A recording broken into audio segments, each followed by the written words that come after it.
रांची, पटना और दिल्ली के दौड़ में हमारे विधायक लग गए हैं, जिनको सर्टिफिकेट मिल गया है। दरअसल ये दौड़ मंत्री पद को लेकर है।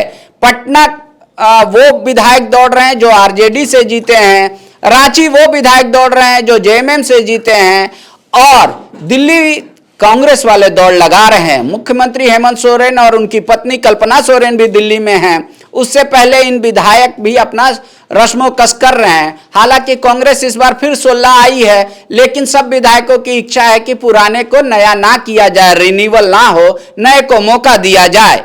फिलहाल कांग्रेस ऐसा करेगी या नहीं करेगी ये कहना मुश्किल है। जेएमएम में भी ये माना जा रहा है कि पलामू प्रमंडल से मिथिलेश ठाकुर की जगह पर अब छोटे राजा जगह ले लेंगे। कांग्रेस से दीपिका पांडे सिंह और अनूप सिंह में से किसी एक का नाम प्रबल है। उसके अलावा इरफान अंसारी को माना जा रहा है कि वो 100% तय है फिर से विधायक बनने के लिए। जेएमएम कोटे से हफीजुल अंसारी का भी जो है नाम 100% तय है। इन सब के अलावा सबिता महतो, विक्सल कोंगाड़ी, चूंकि मिशन जो क्रिश्चियनिटी समुदाय है, मिशनरी समुदाय है, वो चाहता है कि पिछली बार जिस तरीके से स्टीफन मारांडी को सिर्फ 20 सूत्री का कार्यकारी अध्यक्ष के तौर पे रखा गया 5 साल, इस बार ऐसा ना हो। मंत्री पोर्टफोलियो के साथ मिले तो शायद स्टीफन मारांडी की भी किस्मत खुल सकती है, या इनके अलावा किसी और को का चेहरा खिल सकता है। संथाल में सबसे ज्यादा रस्मों-कस है, क्योंकि संथाल से खुद उनके भाई बसंत सोरेन आते हैं। बसंत सोरेन के समर्थक चाह रहे हैं कि वहां से उनको प्रतिनिधित्व करने का मौका मिले। लुइस मारांडी भी महिला की रेस में सबसे आगे हैं, संथाल से आती हैं, महिला हैं। हालांकि जेएमएम कोटे से सिर्फ 2 महिलाएं ही जीती हैं इस बार, और 2 में से एक का तो बनना या दोनों का बनना लगभग तय है। अगड़ी जाति से चूंकि मिथिलेश ठाकुर हार चुके हैं, लेकिन छोटे राजा को भवनाथपुर से जनता ने जिताया है, और पलामू प्रमंडल से वो एक चेहरा हो सकते हैं, क्योंकि बैद्यनाथ राम चुनाव जेएमएम वाले हार चुके हैं। तो इन सब के बीच आरजेडी में पूरा कसमोकस है। विधायक दल के नेता बनाया गया है सुरेश पासवान को, जो देवघर से इस बार नारायण दास को हराए हैं, लेकिन उनको कहा जा रहा है कि विधायक दल के नेता के ही तौर पे वो खुश रहें। इसके अलावा जो पार्टी के प्रदेश अध्यक्ष हैं, उनको हुसैनाबाद से माना जा रहा है कि पलामू एक मजबूत पकड़ रही है आरजेडी की, तो वहां से उनको इस बार मंत्री पद देना चाहिए। इन सब के अलावा संथाल में और आरजेडी का सबसे बड़ा चेहरा यूं कहे झारखंड में जो है वो संजय यादव हैं। उनको भी इच्छा है कि मंत्री पद मिलना चाहिए। हालांकि आप गोड्डा जिला को देखेंगे तो इस बार जो जो लोग जीत कर आए हैं, चाहे वो प्रदीप यादव हो, दीपिका पांडे हो, या फिर संजय यादव हो, सब कोई मंत्री पद की रेस में है। 28 तारीख को इन सब के अलावा जो सबसे प्रबल नामों में से था, जो इस बार चर्चा का भी केंद्र नहीं है, वो है आलमगीर आलम की सीट पाकुड़। उनकी पत्नी, धर्मपत्नी जो है बेगम जीत कर आई हैं, और सर्वाधिक वोटों से जीत कर आई हैं। लेकिन उनको मंत्री पद मिलेगा या नहीं मिलेगा, फिलहाल ये कहना मुश्किल है। संभावनाएं इसकी सबसे कम हैं।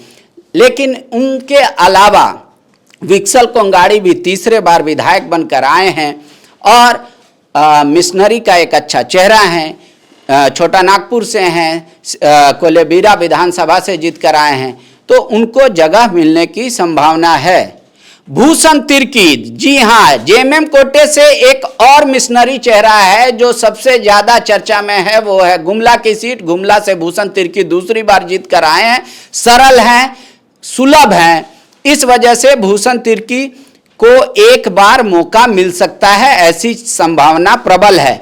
इन सब के अलावा 81 जो नाम चल रहे हैं, उन सब की चर्चा प्रबल है, लेकिन प्रबल नहीं है, चर्चा है। प्रबल तो मैंने जिनका जिनका नाम लिया उनका है। ये माना जा रहा है कि इस बार स्टीफन मारांडी या जो पूर्व स्पीकर थे रविंद्रनाथ महतो, इन दोनों में से कोई एक को स्पीकर बनाया जाएगा। रविदा का बनना लगभग तय है, और हालांकि वो खुद चाह रहे हैं कि मंत्री पद उनको मिलता, और पार्टी की वो बात और मुखरता से रख पाएंगे। हालांकि इधर बीजेपी विपक्ष में भी इस बात की तैयारी जोरों पर है कि नेता प्रतिपक्ष कौन बने, क्या मुख्यमंत्री हेमंत सोरेन आदिवासी हैं तो आदिवासी को ही नेता प्रतिपक्ष मिले, या फिर किसी जनरल जाति से आने वाला विधायक को इस बार बनाया जाए?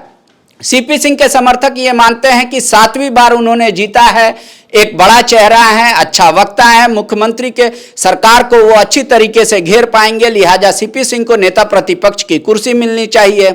उनके अलावा बाबूलाल मरांडी जो वर्तमान में प्रदेश अध्यक्ष हैं, कहा जा रहा है कि पिछली 4.5 साल सरकार ने उनको नेता प्रतिपक्ष के तौर पर लटकाए रखा, इस वजह से उनको कुर्सी मिलना चाहिए। अगर वो ऐसा होता है तो वो प्रदेश अध्यक्ष की कुर्सी छोड़ेंगे, तो फिर प्रदेश अध्यक्ष की रेस में कौन होगा? उसमें से सबसे प्रबल नाम में है अनंत ओझा, जो फिलहाल राजमहल से चुनाव हार चुके हैं। उनका नाम 1 नंबर पे है। जो कार्यकारी अध्यक्ष हैं रविंद्र राय, उनका नाम है। इन सब के अलावा ओबीसी समुदाय से भी नाम आ रहे हैं जिनको प्रदेश अध्यक्ष बनाया जा सकता है। इन सब के अलावा जो सांसद हैं उनमें से किसी एक को भी मौका मिल सकता है। फिलहाल कयासों का दौर जारी है। 28 तारीख से पहले जैसे ही वारंट निकलेगा हम आपको पुख्ता तौर पे ये बता देंगे कि अमुख आदमी अब मंत्री बनने वाला है। प्रदीप यादव की जाते जाते चर्चा करना चाहेंगे। प्रदीप यादव सबसे मजबूत एक उम्मीदवार जो कैबिनेट मंत्री बनकर सामने आ सकते हैं, क्योंकि वो 6ठी बार जीते हैं। हालांकि इससे पहले वो जेबीएम से जीते हैं, बीजेपी से जीते हैं, कांग्रेस से पहली बार जीते हैं, लेकिन वो 6ठी बार जीते हैं और सरकार का वो बचाव पूरे दमखम के साथ कर सकते हैं। लिहाजा और वो ओबीसी समुदाय से आते हैं, इस वजह से उनका नाम सबसे ज्यादा चर्चा में स्ट्रांग तौर पे देखा जा रहा है। इन सब के अलावा जो एक बार जीती, कोर्ट की वजह से सदस्यता गई, उनके पति नहीं जीत पाए, फिर आई फिर जीत गई, वो है रामगढ़ की ममता देवी। ममता पर कितना दुलार आएगा कांग्रेस को फिलहाल ये कहना मुश्किल है, लेकिन ओबीसी समुदाय में सब मतलब अगर कहें तो एक सेंधमारी देखने को मिली है। तो ममता का भी नाम चल रहा है आगे और ममता देवी भी एक उम्मीदवार हो सकती हैं। कांग्रेस फिलहाल ये भी कहना मुश्किल है कि अगर माले अगर किसी को लेता है जगह दे कैबिनेट का पोस्ट, तो कांग्रेस को 3 मिलेंगे या फिर उसके बावजूद 4 मिलेगा। फिलहाल यही है 6+1 जेएमएम, 1 आरजेडी, 1 माले और इन सब 3 की फिलहाल बात चल रही है, लेकिन कांग्रेस के लोग 4 पर मान रहे हैं। बसंत सोरेन छोटे भाई हैं, कई बार कहा जा रहा है ये उनके लिए अभिशाप भी सामने आ रहा है। मंत्रिमंडल के विस्तार में क्या बसंत सोरेन को जगह मिलेगी, ये बड़ा सवाल है। उनके समर्थक चाह रहे हैं कि उनको जगह मिलनी चाहिए, क्योंकि बसंत सोरेन उप राजधानी से जीत कर आए हैं और ऐसे में बसंत सोरेन उन आसपास के क्षेत्रों में, चाहे वो लिट्टीपाड़ा हो, दुमका हो, जामा हो, इन सब के अलावा सुदीप सोनू का भी नाम चल रहा है। ओबीसी का चेहरा है, प्रखर वक्ता हैं और गिरिडीह से दूसरी बार जीत कर आ रहे हैं। तो लुइस मरांडी जेएमएम कोटे से पहली बार जीती हैं। निशात आलम, आलमगीर आलम की जो बेगम है वो पहली बार जीत कर आई हैं। इन दोनों में क्या महिला होने के नाते, संथाल होने के नाते मौका मिलता है या फिर किसी और को मिलेगा? फिलहाल मुस्लिम कोटे से अगर कांग्रेस में कहें तो इरफान अंसारी नंबर 1 पर चल रहे हैं। नंबर 1 पर फॉलो अप बना रहे, इसके लिए आपका ढेर सारा प्यार चाहिए। ज़्यादा से ज़्यादा शेयर कीजिए, कमेंट कीजिए, किस तरीके के न्यूज़ आप देखना पसंद करेंगे वो भी हमें बताइए। शुक्रिया। जहां 27 वर्षों के सफर में 17,000 से भी अधिक छात्रों ने डॉक्टर एवं इंजीनियर बनकर भरे सफलता की ऊंची उड़ान, जहां साधारण छात्र भी झारखंड टॉपर्स बनकर बना रहे इतिहास। दूरदर्शी शिक्षाविद श्री विपिन सिंह के मार्गदर्शन में मेडिकल एवं इंजीनियरिंग के लाखों छात्रों के लिए आशा की किरण के रूप में गोल नेशंस लीडिंग इंस्टीट्यूट। TheFollowUp.in.